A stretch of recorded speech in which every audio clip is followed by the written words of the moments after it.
I'm hoping that's a little bit clearer. Gonna pause the video. Maybe I'll try switching connections. See if that makes it any smoother.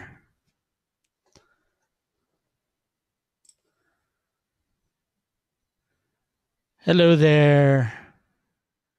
Please, people, give me some feedback on the video and let me know what the video quality is looking like. I had to switch from Facebook because the stream was just too slow for connecting. I'm now kind of posting things over to Facebook so everybody knows to join us over here. So bear with me while I'm handling some admin in the background just so everybody can find us, because we started doing this on Facebook and now we're switching to YouTube. Okay. Got to be like that. You got to be adaptable in this world, because if you're not adaptable, then excellent. Great. So it's not slow, it's not choppy or anything like that. Is it blurry? I want to know if it's smooth and clear like it usually is, or if there's any lag.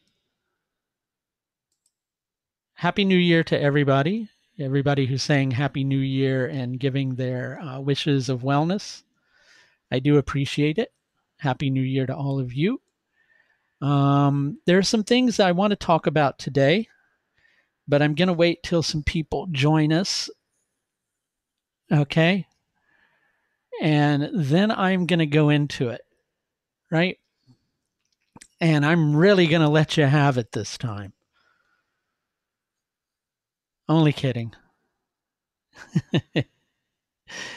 All right, let's wait for a few more people to join us. In the meantime, if anybody has general related questions that they would like to ask, not related questions, what am I talking about? General questions that you'd like to ask, as long as you're not asking me to read your chart for you for free, then that's fine. But if you're asking me to read your chart for you for free, that's a different question. And it's not about me, not wanting to be nice and do things for people. It's basically the fact that I can't read your chart on the spot without a full look at your horoscope. As in, somebody says, I have the eclipse on my birthday, January 31st. What can I expect? Right? So really, it depends on your horoscope. So I can't really tell you. And that's more of what I'm talking about. It's not easy to kind of step in and give somebody an on the spot reading, just knowing one particular aspect of their horoscope. And the thing is too, is your horoscope is not just your Rashi chart. It's not just your main birth chart. Your main birth chart shows the life path. Generally, the things that you occur are things that occur to you, I should say, on your path to you becoming yourself, which is what life is all about. But things are happening in all the Varga charts too. So I can't really, just give you a simple understanding of your horoscope. I could give you a general one, but what good is a general understanding of something if it's going to be semi-accurate rather than accurate? Because what happens is it then gets you thinking in a certain way and believing something, and that ends up being me interfering with your destiny a little too much and in a manner that's not even really accurate. So that's why I tend not to do these on the spot predictions or going into things like that. But what I am happy to help with are astrologically related questions that you may have in general, like about astrology. Okay. And basically, I'm happy to answer some of those before I go into the other things that I'm going to discuss today. Happy New Year to you too, Hamani. Much appreciated. I've got my globe today, right? Now, I know what you're saying. You're saying that looks just like a microphone. How can that be a globe? Well, it is a microphone. But you see, us astrologers, we don't have a lot of things that end up looking like a sphere. And so when we need to do these illustrations of the earth, it makes it a little more difficult to do unless we pull out something like this. So don't get me angry. You won't like it if I'm angry. Ha ha ha ha.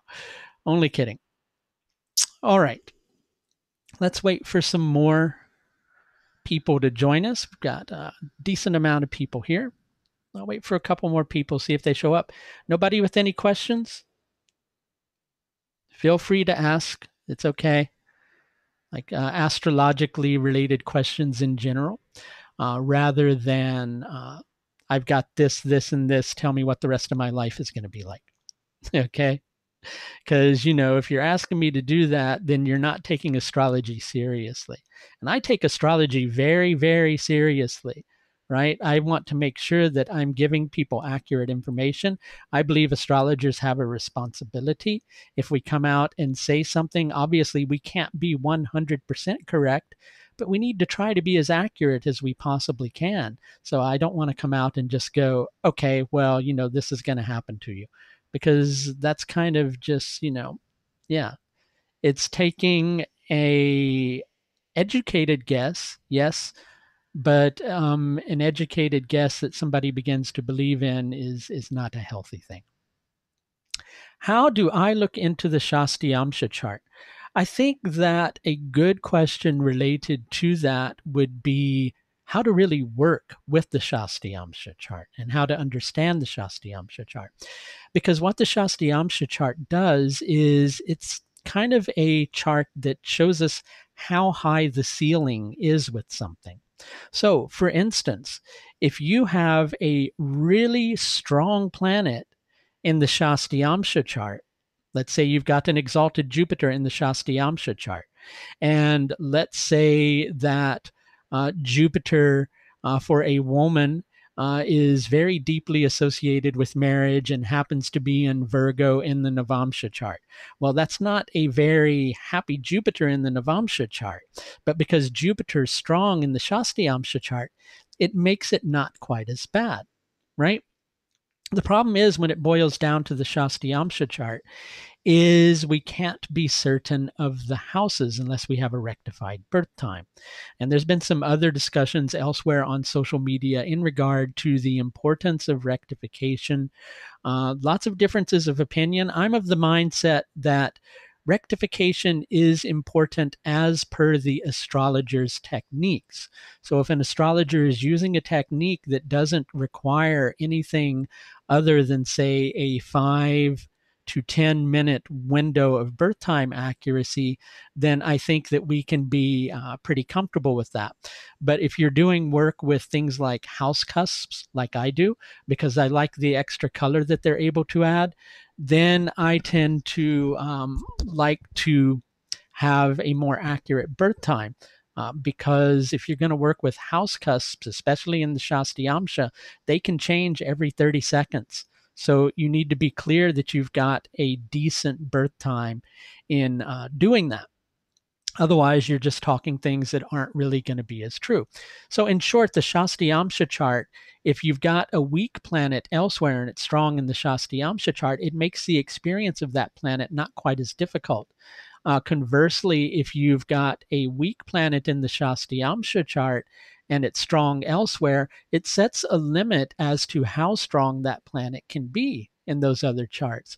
So the Shasti Yamcha chart is a very important chart, especially if we're dealing with borderline predictions where things could go either one way or the other. Often the Shasti Yamcha chart can be the deciding factor in regards to that. Please pardon me while I readjust my headset here. Okay, so people are asking questions like, sir, I'm not able to get a bachelor's degree. Can you tell me how this year will be for Aquarius ascendant Mercury in the 8th academically? I can't do that just working with those details of your horoscope, because doing that would be providing you with inaccurate information. I'm also not a big fan of quick 5-minute on-the-spot readings that relate to important life things for individuals, because what it does is it gets you believing along a certain line where I'm not able to use my tools to the best of my capacity in order to give you the clearest information possible. So that's why I tend to steer away from information like that. Everybody, please pardon me for being rude and looking at my phone. I might get a phone call from my family, so I kind of have to keep those handy. Okay. So that's why I don't go into that. Rahu and Ketu exaltation. Rahu and Ketu are not actual concrete planets. They're given the status of grahas, but they are not concrete. They're shadowy planets that, so in other words, they're not really planets, they're grahas. That's a different thing. They don't have a physical body.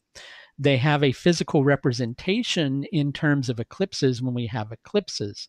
So, as they're not concrete, I'm of the mindset that they don't have actual exaltation and debilitation, and they can't own Rashis because they're not actual planets. That being the case, I will say that I have noticed for the most part that Rahu tends to function well in Taurus and Ketu tends to function well in Scorpio, but I wouldn't call them exalted in those areas. Okay? All right, so let's see. Okay, so I do want to, I'm not trying to curb people from doing this, but I know that sometimes people step in when somebody's asking me to give a prediction, somebody else will step in and try to give a prediction for me.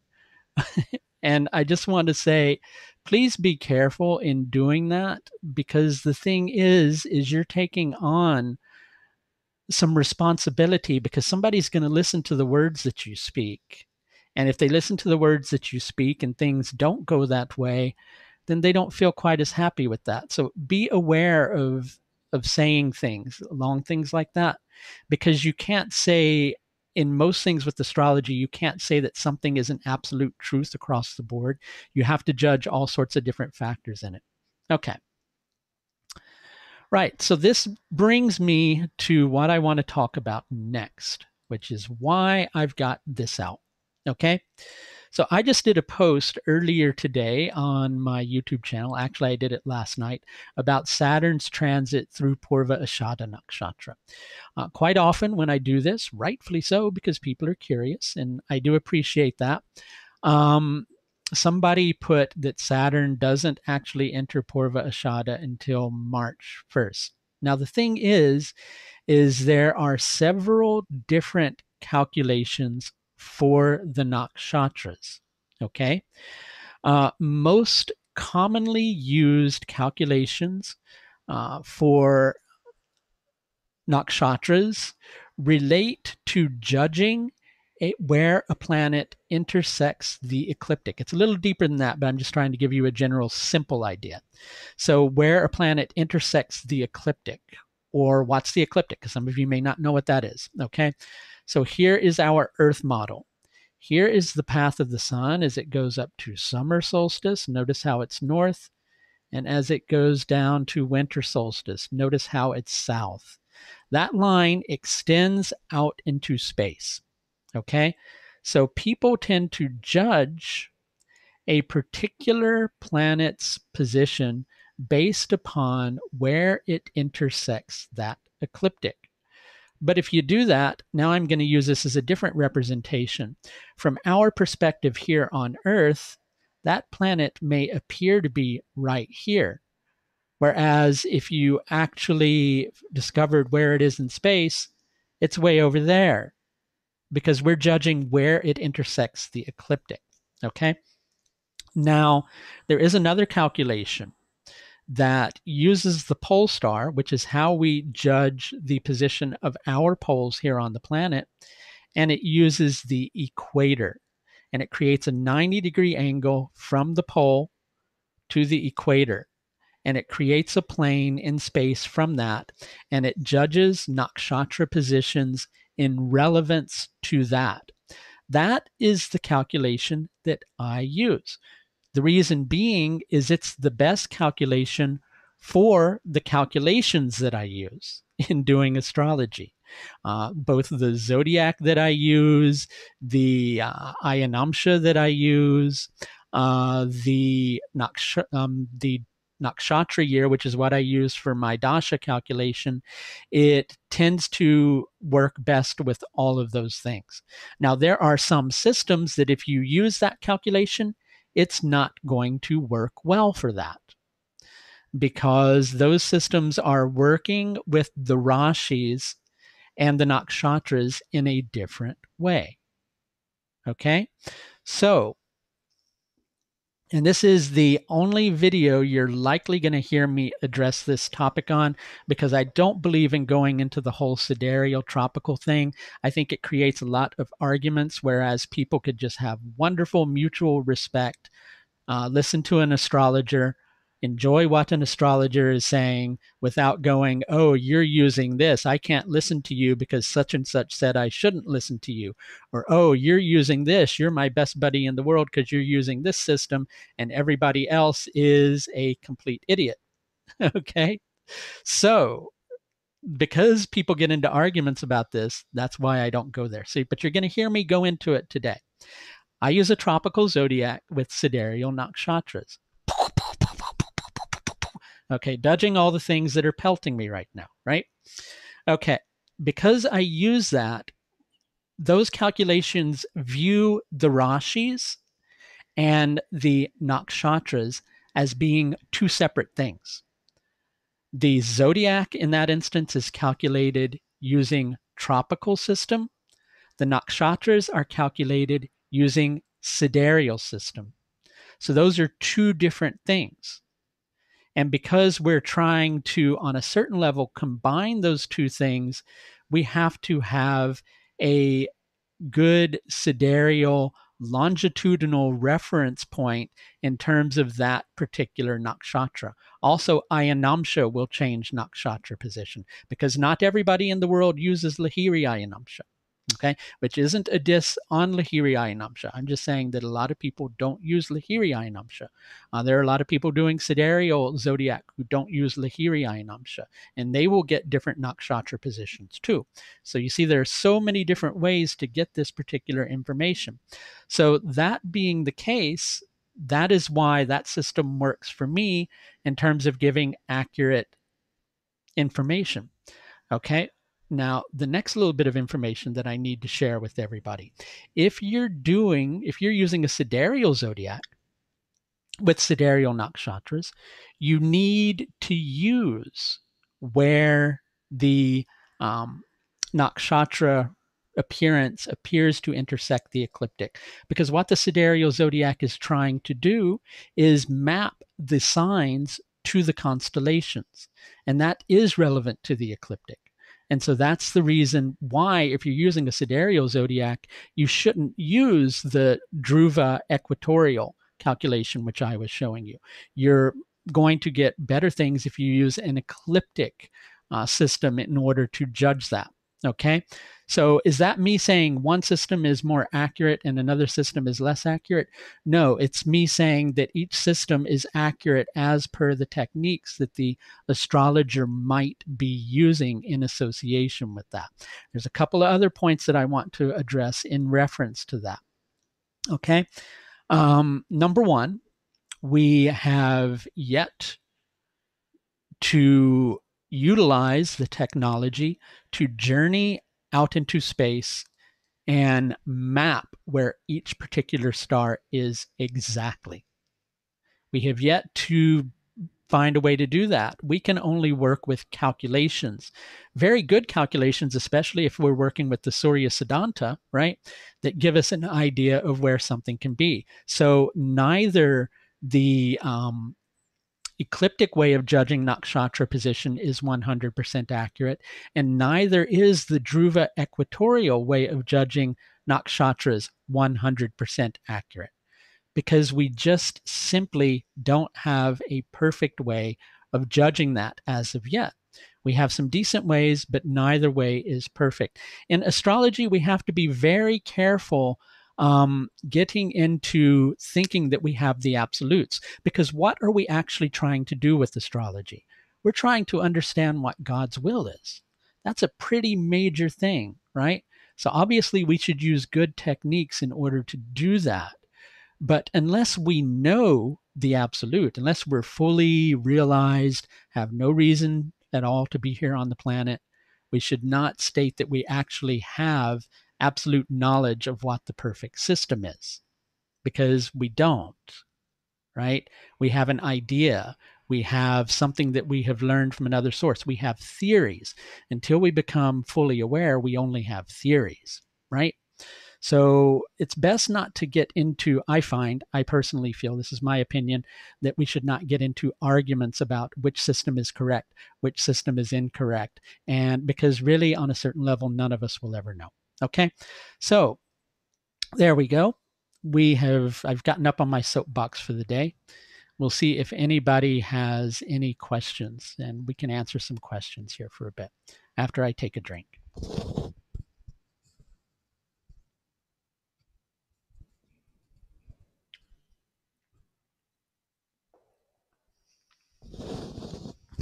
Okay.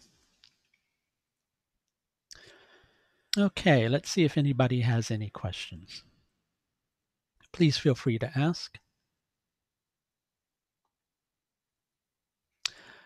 Otherwise, I may just move on here in a moment, because I wanted to do I see Rashi exchanges as taking effect in Varga charts? Yes, a planet is going to be strengthened by being in another planet's Varga, right?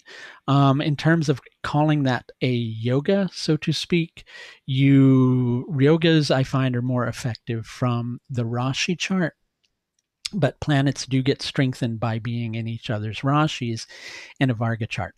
Okay. So let's see if we've got some other questions. Please refrain from asking me personal questions about your own individual horoscope, because I cannot do that here. I would just be really giving you a rough estimate, and I don't believe in doing that. Okay. Let's see if we have some other questions. I don't do a lot of work with Pushkar Navamshas, so I'm not the expert to really ask about that. You'd probably be much more suited talking to someone else who does work with that particular concept. It's not me saying that system doesn't work, and I get asked that question quite a lot, but it's me saying you'd probably do better asking somebody who works with the system that works with that. Okay.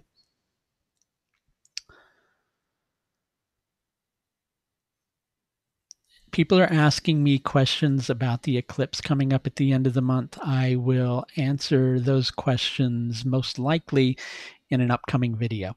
All right. Okay. That's going to do it for this connection. Um, Thanks everybody for joining me and letting me clarify some questions that you may have, but in addition, to talk a little bit further about nakshatra calculations. I do appreciate your presence. I do appreciate you being here.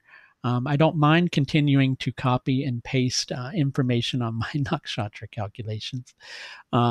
But I just thought I would do a brief connection today in order to discuss that. In the meantime, if you're interested in understanding how the eclipses or the coming transit of Saturn and Purva Ashadha Nakshatra is going to affect you personally, I do offer several different levels of astrological service, which are available on the astrological services page of my website. You can go to AuthenticAstrology.com and you should be able to find a link there. That's going to do it. Until next time, people, please do the best to take the very best care of yourself. Bye now.